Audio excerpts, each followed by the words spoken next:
नमस्कार दोस्तों, किसानों का ये नया मोर्चा है।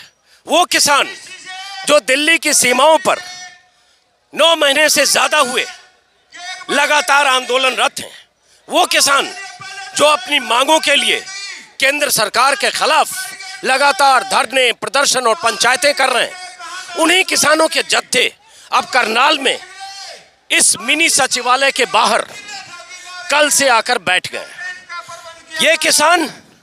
ये वो किसान है जिनकी मांग है कि 28 अगस्त को करनाल के एक टोल प्लाजा पर लाठीचार्ज में जिन किसानों को चोट लगी, जिस किसान की मौत हुई, जिस अधिकारी आयुष सिन्हा के आदेश पर किसानों के सिर फोड़े गए, उस अधिकारी के खिलाफ कार्रवाई हो, मृतक किसान के परिवार को मुआवजा मिले, उनके बच्चों को नौकरी मिले।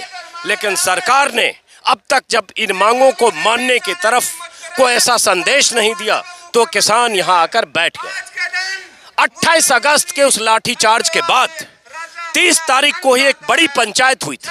उस पंचायत में चेतावनी दी गई थी हरियाणा सरकार को कि अगर उनकी मांगें 6 सितंबर तक नहीं मानी गई तो 7 सितंबर को सचिवालय के बाहर आकर घेराव करेंगे।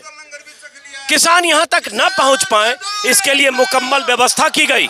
इसके लिए दर्जनों कंपनियां, सुरक्षा बलों की 40 कंपनियां, पुलिस की 30 कंपनियां, पैरामिलिट्री फोर्स की 10 कंपनियां, 5 एसपी, 25 डीएसपी और ऐसे दर्जनों पुलिस वालों की तैनाती हुई।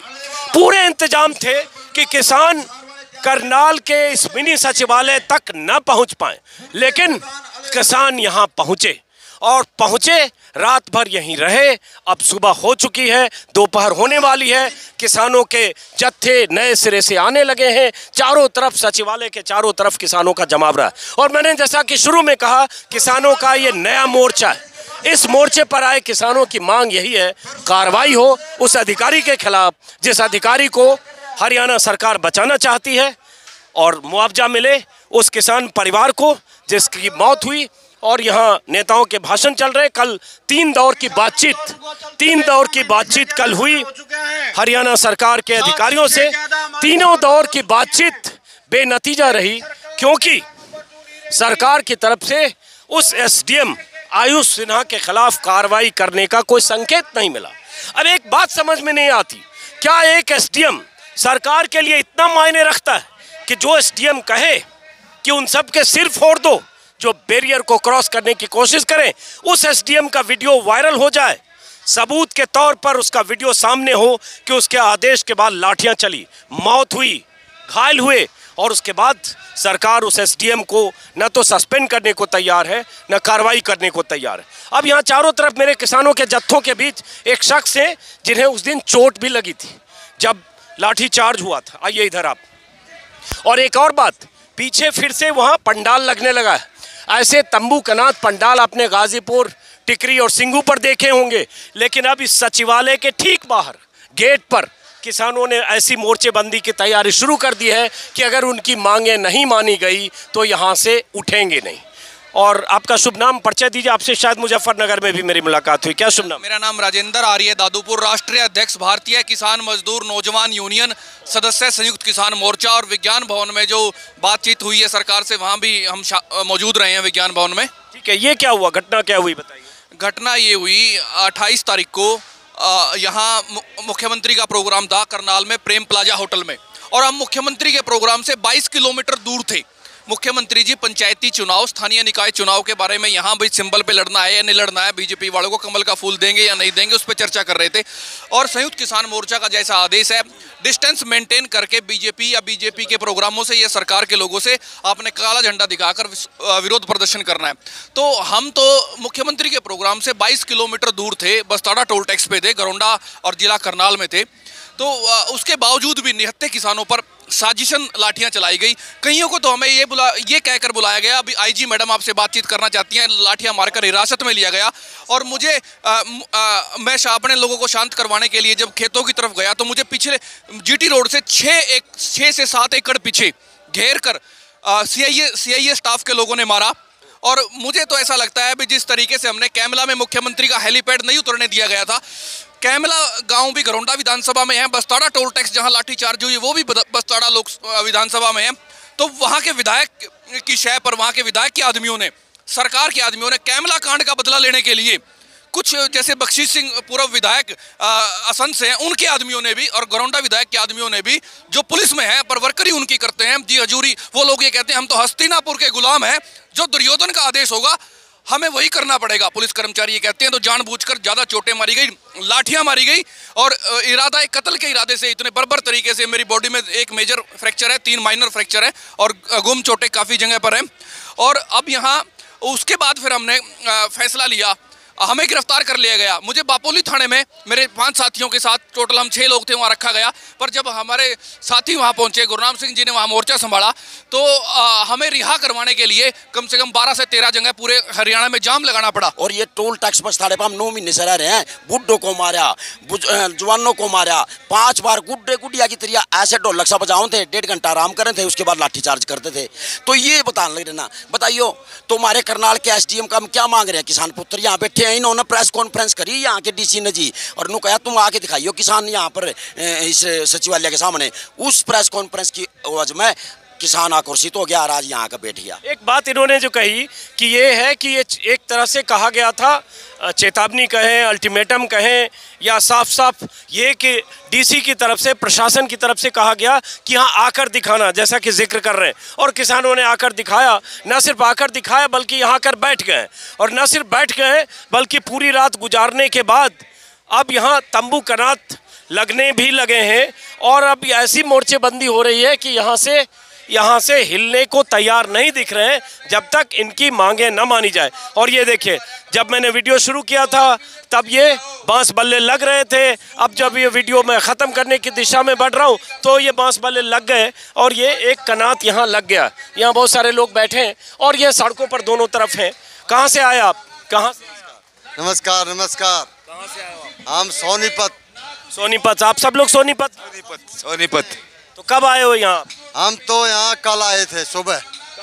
कल सुबह कल जो पंचायत हुई थी उसमें आए थे? हाँ, पंचायत में थे हम कल सुबह। कल एक महापंचायत हुई थी, जिस महापंचायत का ऐलान गुरनाम सिंह चढ़ूनी ने 30 अगस्त को ही कर दिया था कि अगर 6 तारीख तक 6 सितंबर तक उनकी मांगें नहीं मानी गई किसानों की, तो महापंचायत होगी और ये मिनी सचिवालय को घेरने का ऐलान होगा। उस महापंचायत के बाद यहाँ किसान आए, तो अब तो ये मानने को रही नहीं, तब क्या होगा? अब यहाँ कब तक ऐसे सड़क पर क्या उठेंगे नहीं, यहाँ से जाएंगे नहीं, तब तक नहीं मानेंगे।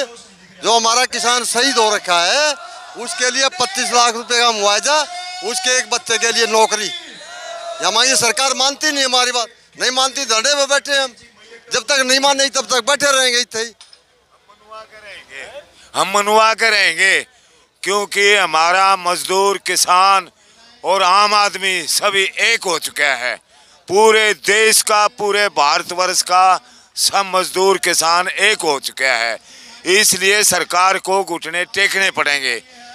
और ये 9.5 महीने का आंदोलन है, चाहे 9.5 साल चले, कोई भी सरकार आओ घुटने टेकने पड़ेंगे।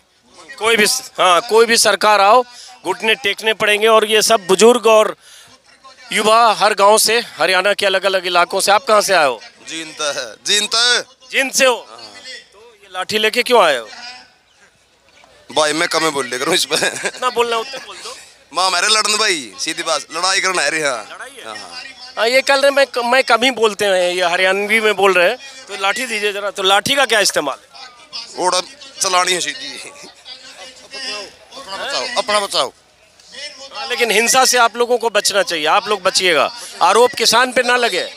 नहीं बचाएंगे। ये तो झंडा और डंडा साथ में बोल दिया था, भाई झंडे के लिए लाठी झंडा भी रखा है। अच्छा, किसान यूनियन का झंडा, लाठी झंडा और डंडा के लिए बिल्कुल शांतिप्रिय ढंग से। ये तो देखिए, आपने कल बयान सुने डीसी साहब सीधा कह रहे हैं कि लोग भी साथ आ चुके हैं। भाई हम पिछड़ा वर्ग से 20 साथी आए हुए गोवाना से। डीसी साहब का ये बयान था कि जो किसानों की मांगे हैं वो जस्टिफाई नहीं है, इसलिए हम उनकी मांगे नहीं मान रहे। गाड़ियां तोड़ना वो कौन से कानून में लिखा गया है? अगर वो डीसी की आंख को एक को दिख रहा है कि लोगों ने कानून तोड़ा है, हम मान गए हमारे लोगों ने कानून अगर तोड़ा है, आपने उस पर केस दर्ज किया है, अच्छी बात है। आपने किया, आपने कहा, उनको देखा है ना, आपकी आंख ने देखा है कि इस बंदे ने कानून तोड़ा, इस पे केस दर्ज करो। कि आपकी आंख को ये नहीं दिखा कि आपके जवानों ने गाड़ियों की शीशे तोड़े हैं, वीडियो में रिकॉर्ड है, तो वो नहीं दिख रहा, वो भी देखना चाहिए। सही बात। अब अंदर आते हैं, जरा अंदर की कुछ तस्वीर आइए। अब ये अलग अलग जगह से आए किसान देखिए पंडाल में जमने लगे हैं, और ये पंडाल जो है, इसको पंडाल कहें, टेंट कहें, इसका विस्तार यहाँ होने लगा है। और ये सामने सचिवालय का उपायुक्त करनाल डीसी ऑफिस है, सामने गेट है, और इसके सामने ये पुलिस बल की ज़बरदस्त तैनाती है। और जिला प्रशासन ने सोचा नहीं होगा कि ये किसान हर तरह की मुश्किलों को पार करते हुए, वाटर कैनन झेलते हुए और सीधे मिनी सचिवालय के बाहर आकर बैठ जाएंगे, पूरी रात बैठे रहे। और अब जैसा कि मैंने कहा, अब दोपहर की तरफ ये दिन जाने लगा है और किसानों के जमावड़े में तादाद बढ़ने लगी है, पुलिस की तैनाती है। अब सवाल ये है कि मैं बार बार कहूँगा कि अगर मैं 30 साल की अपनी पत्रकारिता में देखूं तो ऐसी बहुत सारी घटनाएं हुई, किसी अधिकारी के कहने पर, आदेश पर लाठीचार्ज हुआ, कुछ ज्यादतियां हुई, लेकिन कार्रवाइयां हुई, सस्पेंशन हुआ, तुरंत मामले की जांच के आदेश हुए। इस मामले में ऐसा क्या है कि एक एसडीएम के आदेश, जिसमें वो खुलेआम कहता है कि इनके सर फोड़ना अगर कोई क्रॉस करता है बैरियर तो, और उसके बाद उसके खिलाफ कोई कार्रवाई नहीं होती है, जांच के आदेश नहीं होते, उनकी पदस्थापना चंडीगढ़ में सचिवालय में हो जाती है, अहम महकमे में। तो इसका मतलब क्या है? क्या वो एक एसडीएम सरकार के लिए इतना मायने रखता है कि उसके खिलाफ कार्रवाई न हो, किसानों के इतने आक्रोश में आने के बाद भी? और ये जो यहाँ किसान बैठे हैं, ये हरियाणा पंजाब से ही नहीं, यहाँ चूंकि मुजफ्फरनगर में महापंचायत हुई थी, बहुत सारे किसान वेस्ट यूपी से भी यहाँ आए। तो अब देखना है, अब ये देखिए, ये तंबू कनात पंडाल का विस्तार होने लगा है, और पीछे जैसा कि मैं बार बार बता चुका हूँ डीसी ऑफिस है। तो जहाँ बुलाने और आने, जहाँ ना पाए किसान, इसकी मुकम्मल व्यवस्था सरकार ने की थी, वहीं किसान आ गए। अब यहाँ कुछ महिलाएं हैं, मुझे लगता है, एक सेकंड हटिएगा जरा। हाँ जी बताइए, कहाँ से आए आप लोग? मेरा नाम सुदेश गोयत है, हिसार से हूँ और 9 महीने से लगातार टिकरी बॉर्डर पे हूँ। कल सुबह से अनाज मंडी में बैठे हुए थे, पूरी रात से यहाँ पे बैठे हुए हैं। सरकार, खट्टर सरकार जब तक मांगे पूरी नहीं कर देती, शहीद परिवार को 1 नौकरी और 25 लाख का मुआवजा नहीं दे देती, तब तक करनाल से बाहर हम जाने वाले नहीं हैं। जो तानाशाही सरकार है, आपको मैं बताना चाहती हूँ, आज सुबह मैंने यहाँ पे देखा 3 बीएसएफ के जवानों को खड़ा करके रखा हुआ था। बीएसएफ किसके लिए बुलाई हुई है? क्या किसानों को ये अपना दुश्मन मानती है, या किसानों ने हथियार उठाए हुए थे जो ये बीएसएफ और फौज को बुलाना चाह रहे हैं?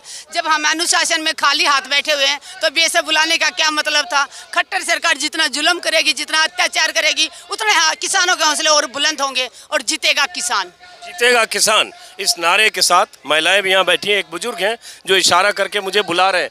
हाँ जी, आप कहाँ से आए हो? चढ़ूनी ग्रुप, भारतीय किसान यूनियन, खटखट टोल प्लाजा, गांव बरसोला, डिस्ट्रिक्ट जींद, हरियाणा। डॉक्टर राजेंद्र बाबर, जैन समाज प्रधान बरसोला।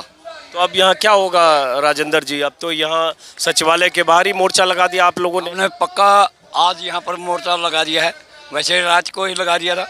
अब अपने टेंटों को लगाने के लिए हम अपना कार्य कर रहे हैं, और पक्का मोर्चा यहाँ जब तक हम जीत के नहीं जाएंगे, हमारी बातों को न मानेंगे, तब तक यहाँ हम डटे रहेंगे। जैसे ये प्रशासन डटा हुआ है, इसी तरीके हमारा किसान भी यहीं डटा रहेगा। हम जो भी जैसे कह रहे थे कि भाई वहाँ अनाज मंडी से हम इनको निकलने नहीं देंगे, कल वहाँ से हम पास होके छोटू राम चौक पे आए, वहाँ पर हमने गिरफ्तारी देने के लिए किया, तो पुलिस प्रशासन ने हमारे को कोई गिरफ्तार नहीं किया। हम बसों के अंदर भी बैठे, बस से उतर के अपने यहाँ आगे कहा था कि भाई यहाँ पर। तो ये भी माना चाहिए कि पुलिस ने यहाँ तक आने में ज़्यादा रोकथाम नहीं की क्या? नहीं किया, हाँ किया है। तो हमने फिर अपना वो 5 जगह नाके लगे हुए थे, 5 नाकों को वो करके तोड़ के हम यहाँ पर पहुँचे। यहाँ पर सेक्रेटरीट के अंदर सामने यहाँ पर पानी की बसौरें चली, उसके अंदर सबसे पहले हम कूदे थे। वो पाइप को पकड़ा, पाइप को पकड़ने के बाद में वो सारे हमारे फिर कई साथी यहाँ पर पहुँचे। तो इस तरीके से हमने फिर वो। आपके जेब में देख रहा हूँ मैं, मोबाइल और चार्जर दोनों है साथ, दोनों है। चार्जर भी लग रहा है साथ में। दवाई भी देवे है, दवाई भी देवे, दवाई भी। कौन चीज की दवाई? किस चीज की दे बताइयो? तेरे को दे रहा हूँ। क्या चीज की दवाई है ये इंसानों को, और ये मानव सेवा केंद्र। आपका क्या शुभ नाम है? अब राजाराम है जी। कहाँ से आए आप? से आए। वहाँ से चलकर हमने एक बोला था, डीसी ने कहा था भाई हम वहाँ पर पहुँचने नहीं देंगे सेक्रेटरीट के अंदर। वहाँ से भी हम चलकर यहाँ पर आए और सेक्रेटरीट के अंदर बैठ गए और देख लो आज अपना मोर्चा यहाँ पर लगा दिया हमने। हमारी जीत किसान की चलती रही है और जब तक ये ना मानेंगे, सुशील काजल का हमारा जो ना देंगे इतने, हम यहीं पर डटेंगे। तो ये एक नई आफत का मोल ले लिया है खट्टर सरकार ने। और इसलिए मैं कह रहा हूँ कि अगर कोई संजीदा सरकार होती, संवेदनशील सरकार होती और अगर उसे एहसास होता कि इस तरह से लाठी चार्ज के दौरान एक किसान की मौत हुई क्योंकि एक एसडीएम ने खुलेआम आदेश दिए, और ये एक तरह से बड़ी घटना है, मौत होना और घायल होना, और उसके बाद भी सरकार का अड़ना कि कोई कार्रवाई नहीं होगी, और उसके बाद किसानों का यहाँ आकर टिक जाना। अब ये अलग अलग जगहों से किसानों के जत्थे, ऐसे तस्वीरें आप सामने देख रहे हैं। मैं इस वीडियो को दोस्तों यही ख़त्म करता हूँ। ये इस मोहल्ले का क्या नाम है, इस एरिया का सामने जो है? Sector 12 sector 12। जी आप भी यहीं के रहने वाले? जी करनाल के हो। तो ये एक बुजुर्ग दिख रहे हैं, इनसे एक बात करने से पहले आप कहाँ से आए हो? मैं खटखट टोल से। तो कब से आए हो यहाँ? मैं 2 दिन हो गया इन्हें। 2 दिन हो गए। रात भर यहीं थे? हाँ, यहाँ से। कब तक रहोगे ऐसे यहाँ? इतना ही सौदा नहीं पड़ता, नहीं इतने रहेंगे। सौदा नहीं पड़ता? इतना ही रहता सौदा नहीं, कानून पूरा नहीं होता, इतना नहीं जानते हमें। आप कहाँ से आए? करनाल से, हम करनाल के रहने वाले हैं। आप कहाँ से आए? थानेसर से हैं जी, थानेसर का प्रधान हूँ मैं, बीके चुड़ूनी से। जिला कौन सा? कुरुक्षेत्र जिला से। कुरुक्षेत्र। चलिए ठीक है, फिलहाल इस वीडियो को दोस्तों एक खत्म करते हैं इन्हीं तस्वीरों के साथ, और कोशिश करूंगा कि देर रात तक जो कुछ होता है, अगर आज कुछ फैसला हो पाता है, क्योंकि 3 बार किसान नेताओं के साथ मीटिंग हो चुकी है, जो तीनों मीटिंग नाकाम रही क्योंकि सरकार एसडीएम आयुष सिन्हा के खिलाफ कोई कार्रवाई करने को तैयार नहीं है, और किसान उस अधिकारी के खिलाफ कार्रवाई से कम पर मानने को तैयार नहीं है। मैं देखता हूं जैसे भी यहाँ के बारे में जो भी जानकारी मिलेगी आगे, किसानों की अगली रणनीति, ये सब मैं आपको बताता दिखाता रहूँगा इन तस्वीरों के साथ। फिलहाल आपसे इस वीडियो में विदा लेता हूँ, फिर मुलाकात होगी किसी और वीडियो में। नमस्कार।